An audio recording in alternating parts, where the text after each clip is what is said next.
Hi, I'm Dr. John Young, Medical Director here at Foundational Health Center here in Largo, Florida. And today we're talking about autism. It's epidemic.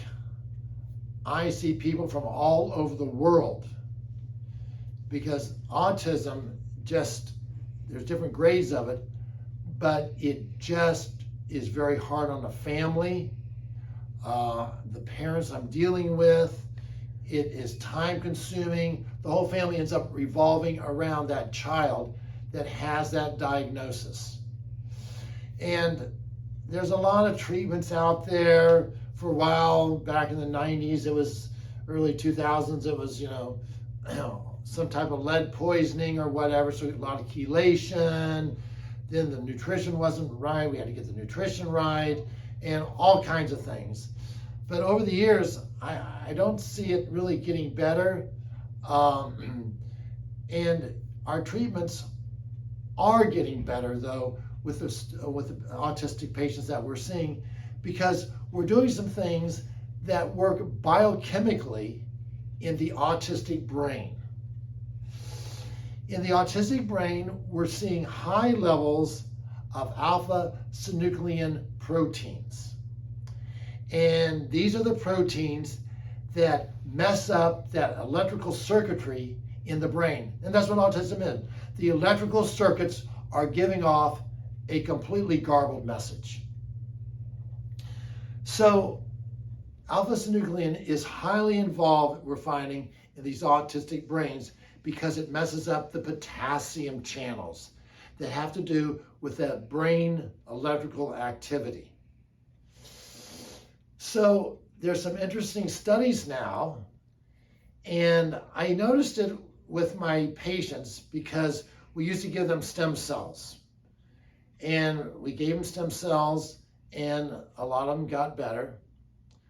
But then there was an interesting study out of China that said when you added Wharton's jelly, which is another part of the cord blood, they got about 50% beyond what the stem cells could give them.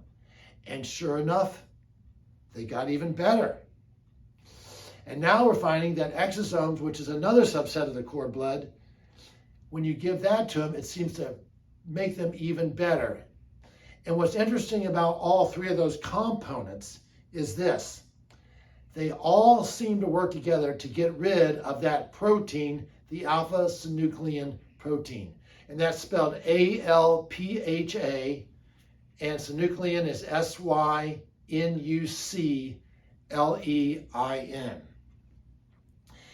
And so when you get rid of that alpha-synuclein, you open up those potassium channels so they can conduct electricity in the brain the way the brain's designed to use electricity. You get rid of these deposits of these proteins, alpha-synuclein proteins, and what happens is the body can start to repair. The medicine we use is an old medicine, been around for 60, 70 years. We're using it in a lot of our neurodegenerative diseases and being very, very pleased, even in paralysis where people are paralyzed, seeing a big change, because if you deal with the alpha-synuclein proteins, it seems to make a huge difference in these autistic children. So just a little bit of hope there here at Christmas time to realize that there are better and better treatments coming out, that autistic child really has a chance to become, may we dare say, more normal. So talk to your doctor, give us a call. But there is hope that your child can get much better.